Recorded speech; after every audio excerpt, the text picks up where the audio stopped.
Presidentes de seccionais da OAB estão reclamando da falta de acesso aos processos por parte dos advogados de defesa. Recentemente, o ministro Alexandre de Moraes, do Supremo Tribunal Federal, informou que os pedidos de acesso devem ser encaminhados ao STF por meio de petições. E para falar sobre esse assunto, gentilmente nos atende o presidente da Ordem dos Advogados do Brasil, seccional de Goiás, Rafael Lara Martins. Tudo bem, doutor? Bem-vindo aqui à Jovem Pan.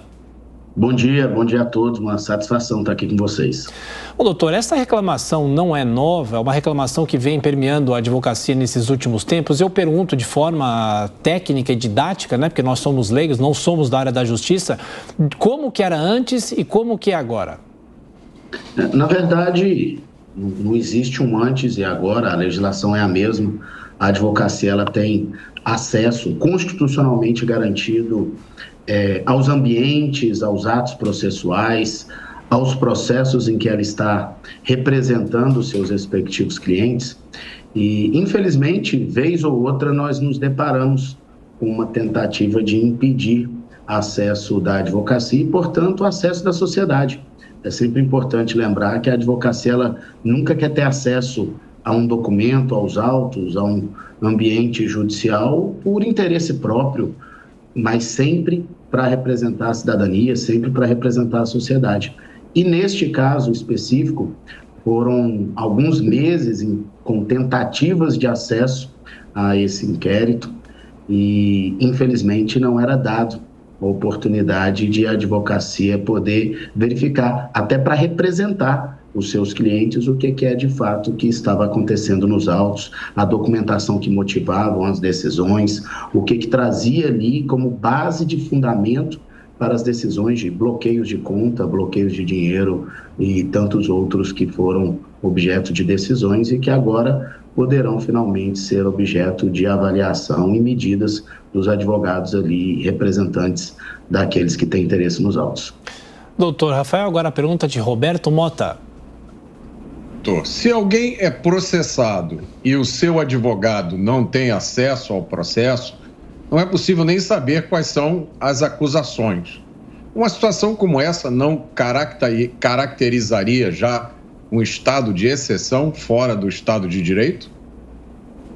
Não, acho que não chegamos a um estado de exceção. O estado de exceção é um extremo constitucional. Caracteriza nulidade de todos os atos por cerceamento do direito de defesa, o direito constitucional da ampla defesa, o princípio do contraditório, devido processo legal, penso que caracteriza, num primeiro momento, nulidade de todos os atos ali realizados. Amanda Klein. Rafael, bom dia. Queria te perguntar sobre um assunto que certamente dominará todas as manchetes durante essa quarta-feira, que é o julgamento do Supremo Tribunal Federal, marcado para começar hoje, sobre o dito orçamento secreto, ou emendas relatoras, famosas RP9, como queira. Parece que já há uma maioria consolidada no tribunal para julgar a inconstitucionalidade dessas emendas, mas o que não se sabe é se os ministros também vão tentar modular essa questão de alguma forma. Qual a sua visão sobre o assunto? Olha, o processo legislativo, o processo constitucional, ele tem as suas regras próprias e ele precisa de transparência. O que chamam, seja de orçamento secreto ou emendas dos relatores, são necessárias em decorrência da gestão de recursos do ponto de vista legislativo. Só que a eventual falta de transparência, em todo momento, ela deve ser combatida em qualquer Estado democrático de direito. Deputado Coronel Tadeu, sua pergunta.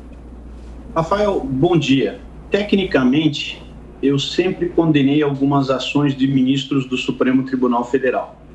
E eu, há cerca de 10 minutos atrás, acabei de receber aqui uma outra notícia que também me estarrece, né? Até porque sou formado em Direito, sou bacharel, então eu fico triste em ver algumas coisas. Sobre as medidas cautelares que estão sendo aplicadas a deputados federais. Tem um julgamento de uma ADI 5526, há 5 anos atrás foi feito esse julgamento, e o próprio ministro Alexandre de Moraes, ele julgou de uma forma parcial, mas ele julgou condenável aplicar medidas cautelares a deputados federais. E, no entanto, ele mesmo acabou tropeçando na sua decisão de 5 anos atrás. Como é que o senhor vê isso nesse momento, onde nós temos alguns deputados sendo cerceados nas suas redes, alguns com tornozeleira eletrônica, outros já foram presos. E aí eu vou fazer a pergunta diretamente: isso não é estado de exceção? Veja, a liberdade de expressão ela é muito cara a todos. E a gente, por décadas, inclusive na ordem, na sociedade, a advocacia, ela luta pelo direito de liberdade de expressão. Liberdade de expressão que, obviamente, ela tem limites que foram construídos ao decorrer dos séculos, na verdade, aquilo que o direito americano chama de chilling effects da liberdade de expressão.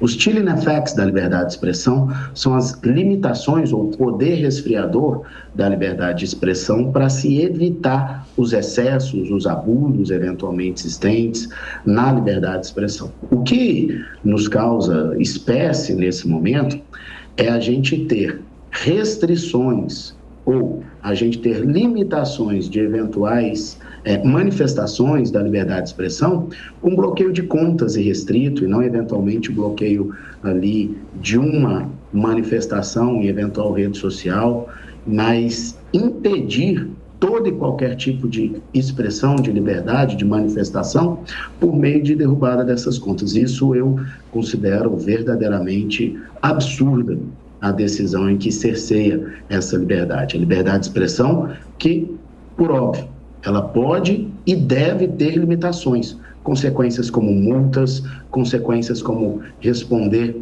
inclusive, se for o caso, criminalmente, por aquilo que foi dito, mas você cercear o acesso, a possibilidade de dizer, isso nos preocupa, isso é um momento em que nos traz uma reflexão de um eventual rumo que estejamos tomando.